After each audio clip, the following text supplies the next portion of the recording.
Hey, and it's your girl Mel Mel, and I have your word of the day. Today's topic is you lack kindness. Some of the most unkind people are those who profess to know God. If you and I do not believe that we must be kind at all times, all day, under all circumstances, no excuses, then all our truths and doctrines are worthless to us. One of the major problems today is that we specialize in pretending to be kind.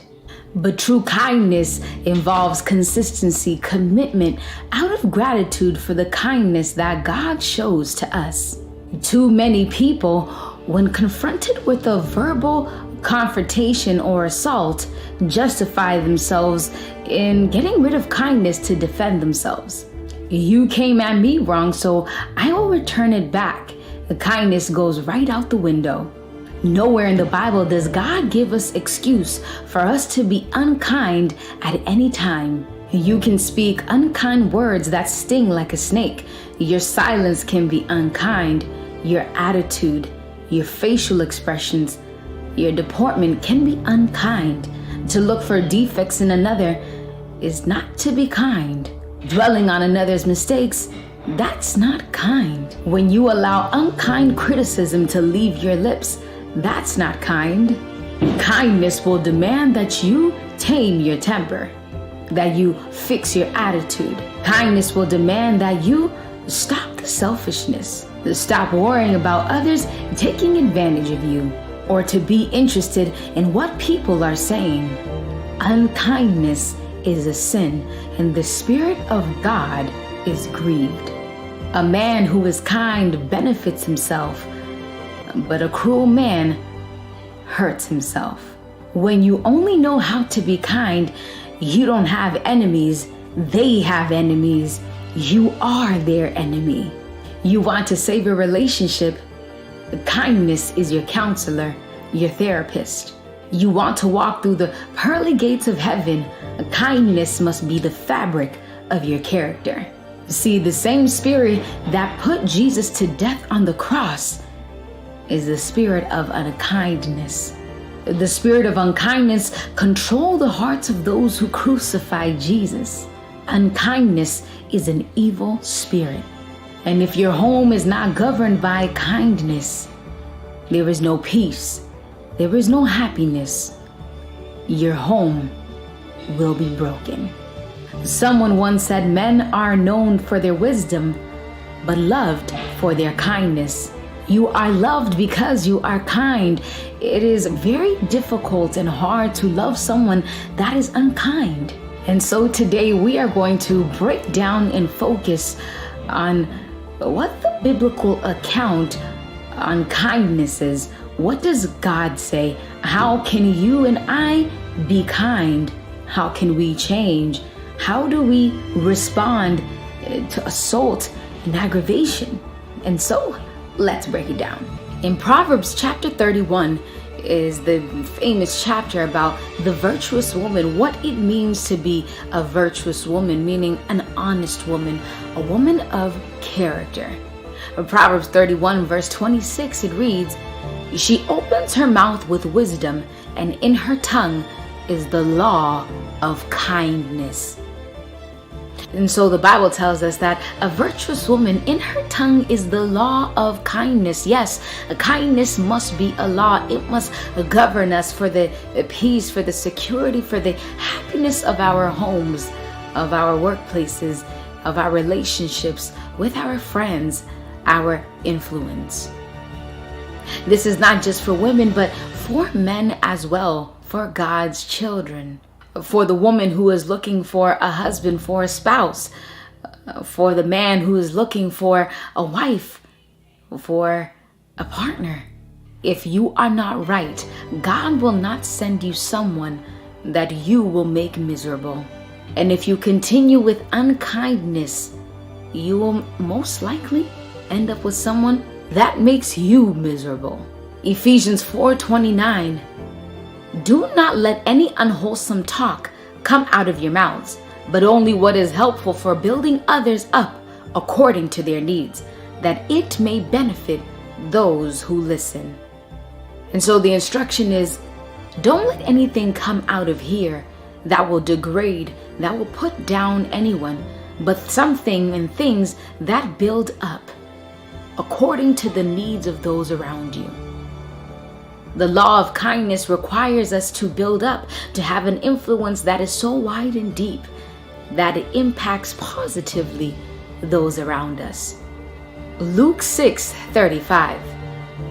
But love your enemies, do good to them, and lend to them without expecting to get anything back. Then your reward will be great and you will be children of the Most High, because He is kind to the ungrateful and wicked. Kindness is the ability to love people more than they deserve. Kindness is the most powerful regulator of peace and happiness. Kindness is to stand up for those who cannot stand up for themselves. Kindness, love, and courtesy mark the Christian. And just like Christ, when we are spit on, when we are hit on, when we are crucified, just like He said on the cross, we will say, Father, forgive them, for they know not what they do. Most people do not realize that when they say I love you, they are just trying to express how they feel, but kindness is love in action. And so God instructs us in Colossians 3 verse 12.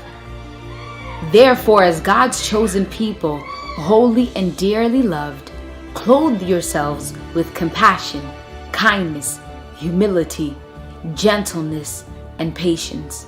If it is not kind, it is not of God. If he or she is not kind, he or she is not a child of the Most High. 1 Corinthians 13 verse 4, love is patient and kind. Love does not envy or boast. It is not arrogant or rude. Love is kind. Ephesians 4:32, be kind and compassionate to one another, forgiving each other, just as in Christ God forgave you. To be kind is to forgive. So if there's anyone you have not forgiven, it is time to heal, even if they did you wrong. It is better that you approach them and you fix it.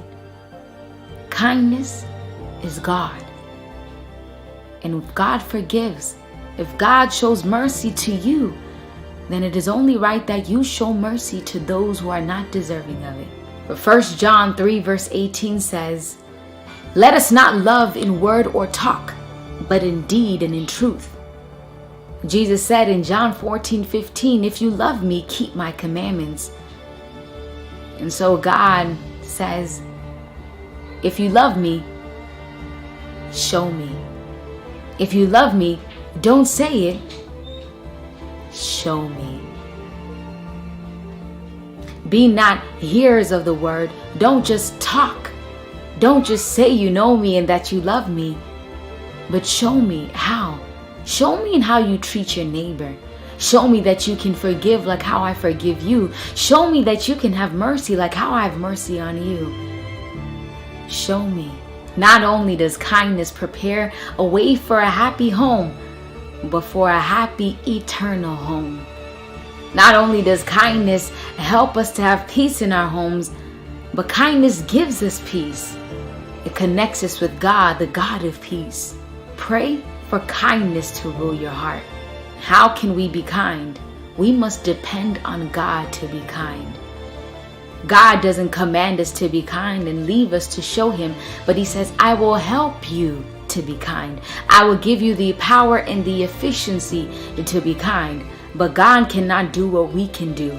And so you must control what you say. You must fix your attitude. You must have a listening ear. You must be kind. You must show mercy. And God will give you the power to do so.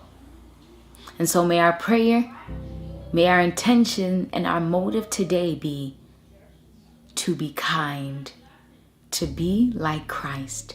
For to be a Christian is to be Christ-like. And so John 10:27 says, my sheep hear my voice and I know them, God says, they follow me. It's your girl Mel Mel, and I have your word of the day. For weekly videos, make sure to like, comment, and subscribe. Follow me on Twitter at melmeln7 and Instagram melmeln.